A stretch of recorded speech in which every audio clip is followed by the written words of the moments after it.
I think the most important part of education is parental education. Heck yeah. And I was very intentional in the key things that I wanted my kids to know from our house. Yeah. And so the first lesson I taught kids is life is not fair. If they said that's not fair, then I couldn't care less. And so they left our house knowing life is difficult and it's not fair. Welcome to the Up Your Average podcast, where Keith and Doug give no-nonsense advice to level up your life. So buckle up and listen closely to Up Your Average.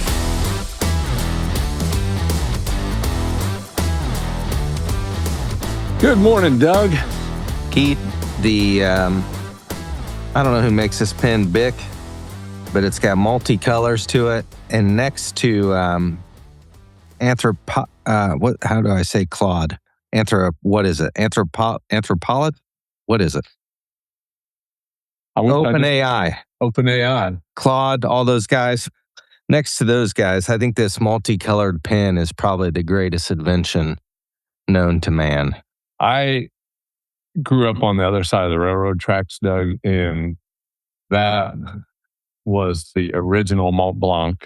If you get one of those things, man, your family had arrived. So I'm feeling a little bit elevated this morning. We have a good friend who he's a consultant to business people, and this is his pen of choice. And so he re-inspired me to break it out. So thank you to You Know Who You Are.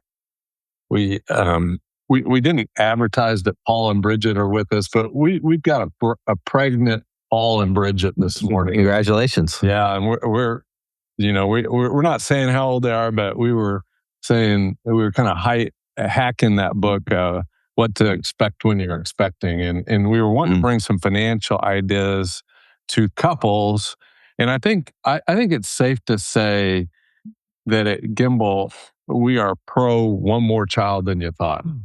Yeah. And that normally happens after your youngest turns about 8. Yeah, and you think, well, we should have had one more. Rats. And we know that some of them weren't able to have kids, and we're not antagonizing that. You probably have a niece or nephew, though. Yeah, and all of that. I bet you're one awesome aunt or uncle. Absolutely. And so, like, when Connie and I got married, I'm pretty sure my number was 0. How many kids I wanted? I just never thought of it. That's probably where I was, but I mean, pretty selfish. Mine wasn't 0, but I just never thought of it. Yeah, Connie had thought about it long and hard, and her number was 6. Okay. Yeah. And we hit an impasse at 4 because I'd had a change of mind, and she had as well. Okay. She was cool with 4, and I wasn't, and I won. Congrats. It's all about winning. It is. Yeah. Man, that's the one takeaway for young families, parents. It's not all about winning. So you can be tempted to think so, but it's just. I think as a husband over the years, I have chosen to lose more than to win. I hope I have. I don't know. I don't know. I don't know if I have many that I care to win. So it's not that deep. So I think both of us look at life that way. So we don't really have a lot of battles, but there's only so many things that really matter. Yeah, and maybe some of them are right in line with what we're talking about today. I think these are high profile, high stress, high important kind of things, and so they create a lot of thought for me. So, like, if you're going to give the top 2 or 3 things that you think a young couple might want to start thinking about as they're pregnant with their first, and all these that I wrote down come down. They have an economic kind of bias to them, but they're not just purely economic. So what would be the first one you'd throw out to a young couple? Well, if it's not Paul and Bridget, let's call it Casey and Kevin. I think the number one thing I'd throw out is pick a place, pick a night of the week, and go there. And so if it's Chili's or you pick the restaurant, spend the money on each other, and go there. And because what it's going to do is it's going to give you a place to go and to look forward to and to talk and to be together eyeball to eyeball. You'll be able to show your spouse that they matter. And mattering is a big deal. my friend Ethan, along that same vein, told me as a young dad to even take that to the next level is that at least once a year, the two of us needed to get away just to be away from the kids to give us downtime so we can talk about things. And I didn't really appreciate what he was telling me at the time, but I tried to implement that as much as possible because as we started getting into that geometric growth of having multiple kids, we needed some downtime just to talk about the big issue things. Yeah, what's yours? My first one that I wrote down was that you need to get a will. And it's not so much that you have stuff, but you have to communicate on the idea that you could both pass away and you need to determine who's going to be the guardian. And Well, and Indiana has some goofy rules. If you don't have kids and you have a spouse and you die, your parents could inherit some of your stuff. yeah, So there's some goofiness from state to state. That's why a will is really important. yeah. And for Connie and myself, we spent a lot of time talking about who the guardians are because our worldview Guardians of kids. Yeah, our worldview was unique to us. And so rather than just, checking the box of a family member, we're really thoughtful of our worldview and who might be able to instill that on our kids if we weren't around. And so, and people I've talked to over the years, that's kind of a big deal to figure out who those guardians are going to be. So you might as well start talking about it. You can still talk about that while the little one's not even out on planet Earth, I think. Yeah, and you can always change them.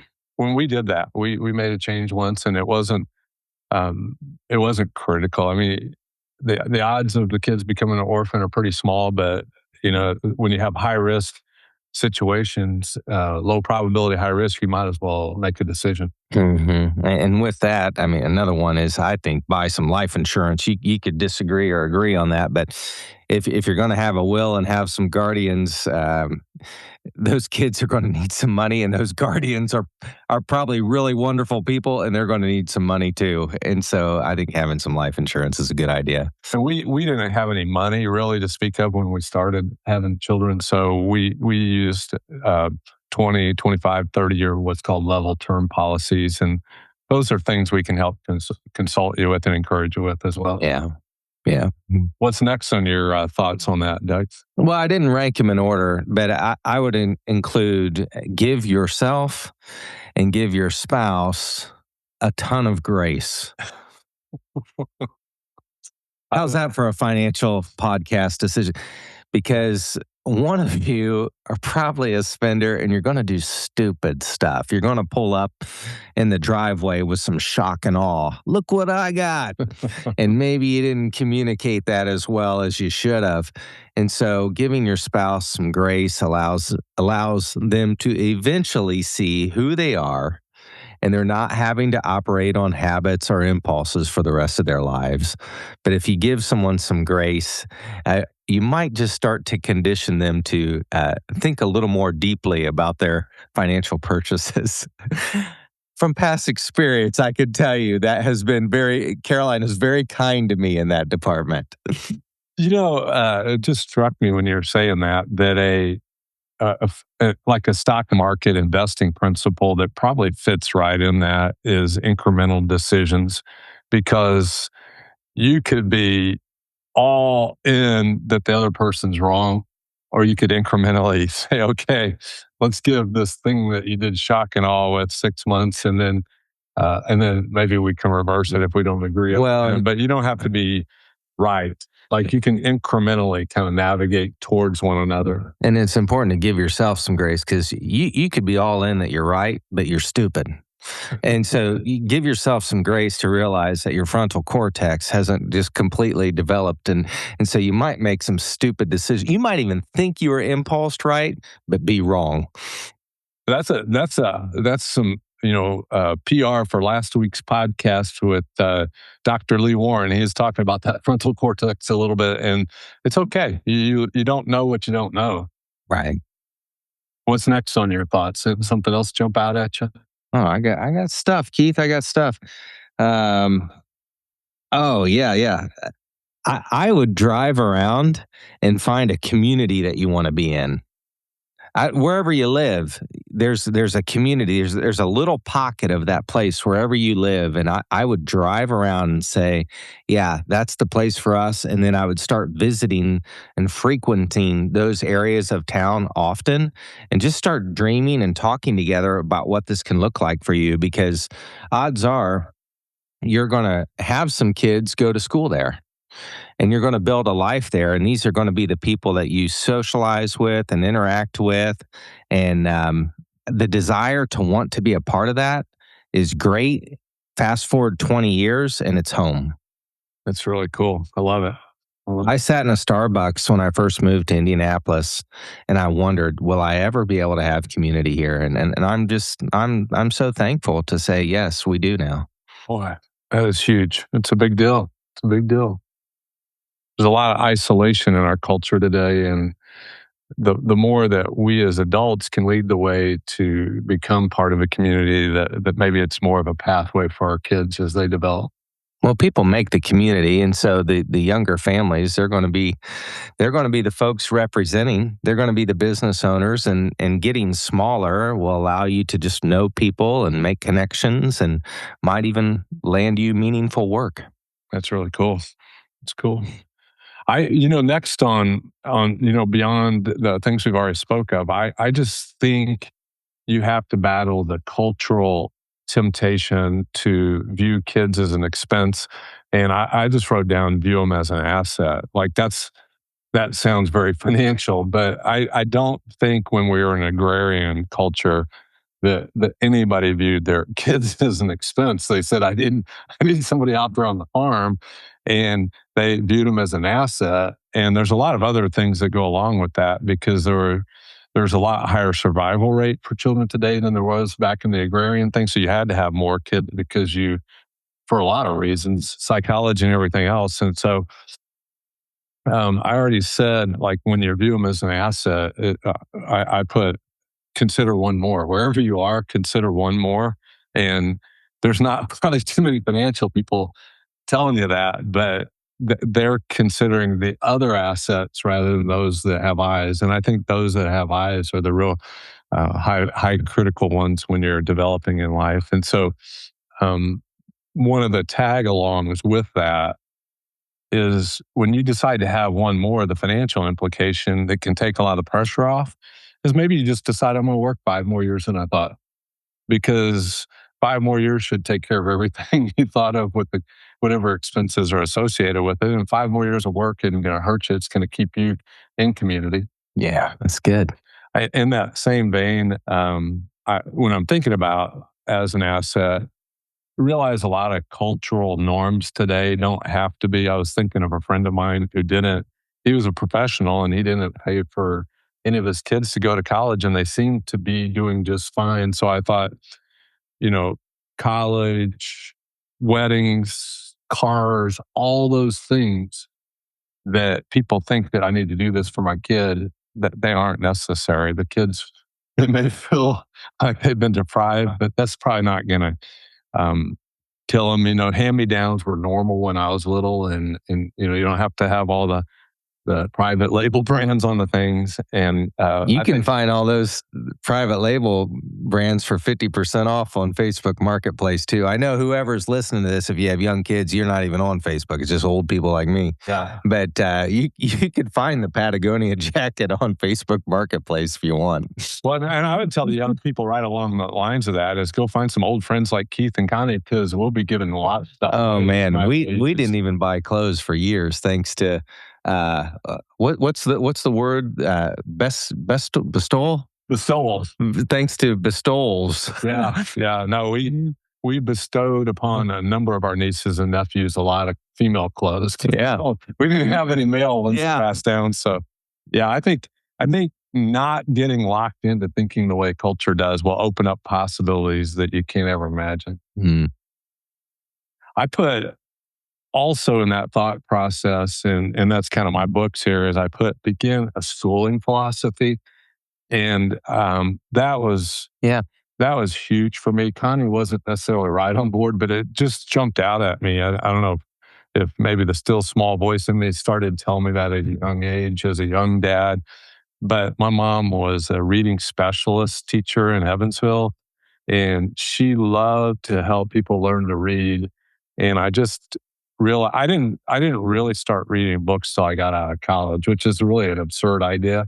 But I learned to really love to read as a 25-year-old, and I realized that is a game changer. That will set you apart. And so the difference between being able to read and not be able to read is critical. So that was the first step in my schooling philosophy. And this is these. I'll share this with you because it's just a couple things that came to mind with this thought process with me. Um, it the back in the 70s when I was growing up, they would say reading is fundamental. That RIF is the idea that reading is fundamental. And then my friend John showed me this podcast, Sold a Story. And my opinion on this was not political, but when I listened, I think, to almost all the episodes of that Sold a Story. And I think reading, the methodology became a political issue with one of the Bushes. Somehow the political parties started getting antagonistic. But essentially, phonics is breaking a word down by its sounds, and whole language reading is memorizing words. And for me, when I learned that those were two different things, I don't have very good rote memory. And it occurred to me, if my kids had to learn and they got genetically rote memory like I have, they wouldn't read well. But phonics allows you to kind of know the roots and start figuring out words and be able to read better. And so I'm not political about it. I don't care what politics you are. I'm, as a child of a reading specialist, a big advocate of phonetic sounding reading. I just think it helps you read better and learn better. And so that in my education philosophy, that was a high priority. Yeah, I think another one for me, and I'll just speak to those who are working, would be don't work from home. And when you're a young mom or young dad, maybe 1 or 2 days a week, that's probably all right. But I would encourage you to, if you have an office, go to an office. If you're a lone wolf, rent a space in a shared office complex, because what you're going to pick up is mentorship. There's going to be somebody there who likes what you're doing, and they're going to be curious about you, and you're going to be able to pick up things from them, and you're going to be able to learn from them. Maybe if you can't afford an office, it's a coffee shop, and you're going to meet people there who you can develop community with, who are interesting people. And they're going to share things about their lives that you might be able to pick up. You might be able to pick up some parenting nuggets, or you might be able to pick up on where a good church in town is, or what's going on in the community that could be free and interesting and fun for your family. What new park just opened up? And this type of mentorship is just so invaluable. Like, you can't pick this stuff up from scrolling online, because everything you might search for online probably agrees with you. And so to find somebody who can pour into you and challenge you is a big deal. And then on the flip side, you get to take your energy and inspire up. And so working from home, it has some benefits, maybe 1 or 2 days a week, but get out there and get to know some people. That'll be really important for your young family. What else do you have that you're thinking of they might want to know, Doug? Oh, gosh. I have some stuff on just practical things, but I think most problems in life are communication issues. And so if you were to get on chat and ask about financial advice for young families, I don't know what it would tell you, but I think anything you can do to simplify your communications so that you're on the same page, like, take courage and just realize that it's okay to have an opinion, but it's okay for your spouse to share their opinion too, and listen to them. And so if you could simplify your finances, maybe it's, you're joining your bank stuff together. Maybe it's having one credit card for a time period, having one car that works and one car that kind of doesn't. But just really simplify yourself so that you're setting up for maximum freedoms by the time those kids are hitting their strides. Well, I think one of the things that's really helped me simplify, like, financial things, and I didn't have this written down, but like, maybe if you could get involved with an older couple that's downsizing, and or maybe a peer who's having to downsize for their parents or something, and get your hands dirty, downsizing somebody's house. I think it just builds a mental picture of what you really need and what you don't need. And I can't tell you what you need or what you don't need, but when you go in and help downsize, which I've done that a couple times for people, it really makes you stop and consider what you really need before you flip out that credit card. It's really, I think, a worthwhile exercise. I think another worthwhile exercise is to be a host. And today is social media. It's harder to gather, I think, because people are just doing stuff or they just don't want to do stuff. And so if you can be a host for your cousins or be a host for your family, you're going to bring community. You're just going to allow your kids to have a lot of fun with interpersonal relationships with uncles and aunts, and even if it's a little messy, your family is a great thing to pour into and lean into. And so, host a meal, host a holiday, but be the host. Well, I think I didn't really put that. One of the ways Connie and I have hosted a ton is we've had, I think, 10 to 14 boarders over the years, and that's hosting on steroids. But I think if you were to ask Tyner kids, that process taught them stuff that words couldn't teach them. There were a lot of awkward situations, a lot of conflicts, a lot of situations that we just had to navigate. And we helped a lot of people through challenging times. So I'm not saying everybody needs to do that, because that's an all-in hosting thing there. Well, and I know you host a Monday night get-together. I host a couple things throughout the week. And one of the benefits of hosting is the people who come will pour into your kids because they care about them. That's true. Yeah, we've had some really cool things happen with our kids. And they'll be able to say things to your kids. Maybe you're saying the exact same thing, but one of your buddies or an uncle says it to them, and it clicks. Yeah, absolutely. Absolutely. One of the things that occurred to me from meeting with Dr. Warren last week is, well, let me circle back around, and I'll kind of close out with this. But one of the ideas that I did not really have to spend any time on as a parent, and it causes me to kind of like get hives when I think about kids, is screen strategies for parents today. Because it wasn't something I had to think about. I mean, we had to think about the television and how much Barney or whatever they watch.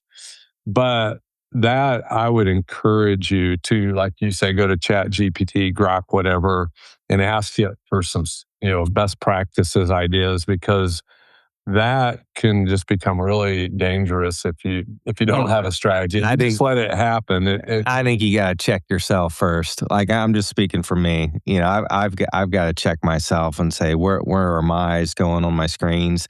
And I hear this thought about what are productive apps and unproductive apps. And so the problem is that there's all these agents behind the scenes that are pulling for your attention, and they're taking it and running with it. And so we're given permission that we don't even know we're doing.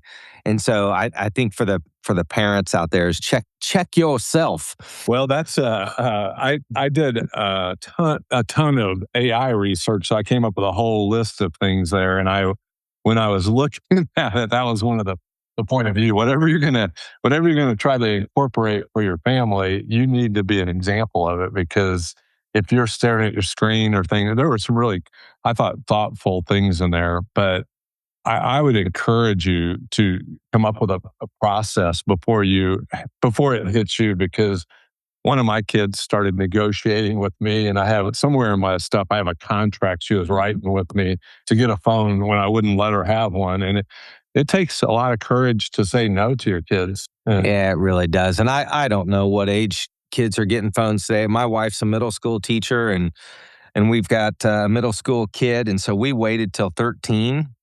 And that's probably late in today's age. I have no idea. But I can tell you that there's a lot of kids in elementary schools who have phones, and That's just going to have to be a family culture decision that you decide. Yeah, and I think you need to be proactive. But my research from Grok said it's around 11 now, and I was just thinking back in my own life. I'm like, wow, because I assume that's going to be a little bit. If you don't do anything, it's going to be a little bit of disintegration of your family unit, because if you're not intervening, it's going to pull towards the screen and away from one another. I was calling Gabe Green to come over to my house and play some Hot Wheels or shoot some hoops, probably at age 6 or 7. And so, communication's a big deal. Yeah, one of the things that I asked when I was doing my research about the screen time was, what are some creative ideas parents can do to kick that can down the road? What are things we can do to keep our kids engaged in things that are kind of a big deal? And it gave me a laundry list of them there. But I think you could do that same thing. And so what can we do as parents to keep our kids engaged in things that are much more interesting than staring at a screen? And it's probably going to be outside. Yeah. That's what I was just going to say. Like, I mean, I only know what I know from raising the boys that we have. Every boy, every kid's different. But we really have 2 purchases that were awesome. And one, my insurance agent won't like. You bounce up and down on it. Right. And tell your insurance agent if you got one of those things. But I will tell you, that was an awesome experience for us. But the other purchase that I would highly recommend people make is a basketball hoop. Oh, yeah. And so we constantly pushed our kids to get outside. I mean, there for a while, Caroline and I even had a deal where it was an hour outside no matter what. For you guys or for the kids? Everybody. Oh. And so I would encourage to push those boundaries to get them outside. If you live in a neighborhood, hopefully you got some neighbors who have some great kids. Even if they don't have great kids, still have them over to your house and shoot some hoops. A highlight for us and for our neighbors, and I learned this from my friend Spencer Smith, and his family had one. They had a drink fridge. Oh, nice. And if you have a drink fridge in your garage, you can load it up with Capri Suns or whatever you want, and that's just kind of a cool bar for the kids to belly up to. And so I think by creating community where you can be outside of your upstairs or a room or a screen or a video game. Not that those are all bad, but just getting them outside is such a healthy thing for their mental state and for what they can take in. One of the decisions we made along those lines, Doug, was that our neighborhood where we were living at the time had a retention pond behind our house. And we were one of the first, so we built the house. And as we got settled in and we noticed around the retention ponds, the houses started putting fences up, kind of like dominoes. They just worked their way around the pond. And as it was coming towards us, we thought about it and we intentionally decided not to put a fence up. And what we intentionally had to do with that decision was decide we're going outside anytime the kids are, because we didn't have a lot of kids because we wanted to lose one. So it forced us to be involved. And that seems intimidating, but I think the more that you're outside with them, the more you can help them navigate dangerous situations, because you can have conversations with them and help them think through that. And that's really healthy, I think. So I want to circle back to one other thing that I had thought about, and that was the schooling process. And I would encourage you to do a little research on the history of public education, and then ponder what is the purpose of schooling. Because coming to your own conclusion of what's the whole point of education can help you better decide what you really want to happen for your kids. Because originally, I think you'll find that it was designed for the Industrial Revolution to have education to prepare workers for the factory. And some things just in life, when you get bureaucracies, they don't change very fast. It could be grade school, high school, even universities. We were talking about that, where they have a hard time shifting their direction. And so once you decide what the purpose of education is, then it can help you make some of those decisions. And for us, I just thought, first of all, what's formal education? What do you want to come out of formal education? And like I said, reading was the primary thing for me, because I figured if they can read, they can probably figure out most other things, particularly today with YouTube. like Caleb knows so much stuff I don't know because of YouTube has helped him learn things that I never knew that you could learn on the internet until he started showing me. And then I think the most important part of education is parental education. Heck yeah. And I was very intentional in the key things that I wanted my kids to know from our house. Yeah. And so the first lesson I taught kids is life is not fair. And it did away with that response from my kids. Like they just knew that if they said that's not fair, that I couldn't care less. And so they left our house knowing life is difficult and it's not fair. The second thing that I wanted them to know from parental education was there is nothing any of you can do to cause us to love you more or less than we love you today. That's basically what unconditional love is. And if they knew nothing else about their dad, that's what I wanted them to know when they got out of the house. And then the third thing that I really wanted them to know as they got out of our house, it comes from the psalmist in Psalm 139. I wanted them to know that they are fearfully and wonderfully made and they're a big deal and that God thinks they're a big deal as well. If they knew those three things when they left my house, I was going to be content. And all those things can be covered during family dinner. They can be covered all the time. Our friend Stan uses the word inculcate, and I had to look that word up, and it just means to teach through repetition. So I would encourage any of you that are joining us that you think about what do you want parental learning to be? What do you want your kids to really know when they leave your house? Because I think if you're not intentional about it, they may leave it with They may leave it with straight A's, but they might not have learned anything. Right. They may not learn what you really want them to learn. And I can pretty much assure you the normal education process isn't going to teach them the things you want them to know. What else, Doug? Anything else? It's exciting. Man, kids are great. Again, if you're an aunt or an uncle, you don't have kids, kids are great. If you have a bunch of kids are great. I would be a know-it-all if I didn't have kids. And so I'm very grateful for the lessons I've learned. And I would encourage and that I'm still learning. Yeah, I would encourage you, if you don't have kids or your kids are grown up, I would look for young couples. Like if you're my age or older, we had a friend, Helen Spencer, that she never was able to have kids, and she babysat the Tyner kids until Caleb came along. He was too different from the girls, but she basically had our kids. She got to know them. So we've got a lady like that in our lives. Her name's Stella, and she's 90 years old. Yeah, and you can invest in kids no matter where you are in life, and you can teach them principles that maybe that you found important, and the family, I'm sure, will be appreciative of your love for their children. Well, thanks for your thoughts, Doug. I hope you all are able to pass this on to some young families that can use some encouragement, and just keep living large.